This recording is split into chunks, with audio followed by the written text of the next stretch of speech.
தேவையில்லாத நபர்கள் உங்க வாழ்க்கையில ஒட்டிட்டு இருக்கிறாங்களா?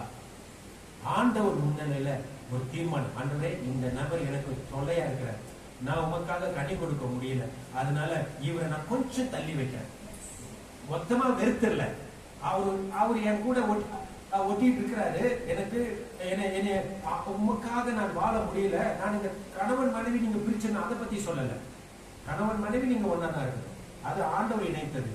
ஆனா உங்க குடும்பத்துக்குள்ள தேவையில்லாத வெளியில இருந்து நபர் உள்ள வந்து ஓட்டிட்டு இருப்பார்ல, அந்த நபரை நீங்க எடுத்துடணும்.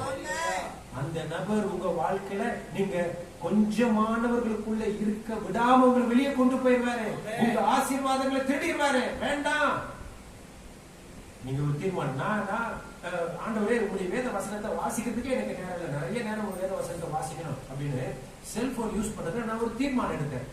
ஒரு some years back நான் என் டைம் எதெல்லாம் போகுது வீணா அப்படின்னு நான் ஒரு என்னையே ஆய்வு செஞ்சு சில ஆப்ஸ் எல்லாம் எனக்கு தொல்லையா இருந்துச்சு. நான் செஞ்சதுனால நீங்களும் செய்யணும்னு சொல்லல. நான் என்ன பண்ணேன், சில ஆப் ஆண்டுடைய சமூகத்துல இது எனக்கு வேண்டாம், அதை அன்இன்ஸ்டால் பண்ணிட்டேன். சில வெப்சைட்ஸ் எல்லாம், இந்த வெப்சைட்ஸ் எல்லாம் சில காரியங்கள் இருக்கு, ஆனா என் நேரத்தை அதிகமா வீணாக்குது, இது வேண்டாம், கட்.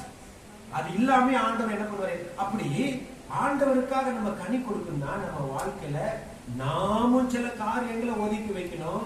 நம்மால முடியாத காரியங்களை ஆண்டவரே நீர் இதை என்ன விட்டு விளக்குன்னு சொல்லி சில காரியங்களை ஒதுக்கி வச்சாங்கன்னா நம்ம அந்த கொஞ்சத்துல இருப்போம். அப்படி கொஞ்சத்துல இருக்கும் பொழுது ஆண்டுடைய நன்மையை அனுபவிப்போம்.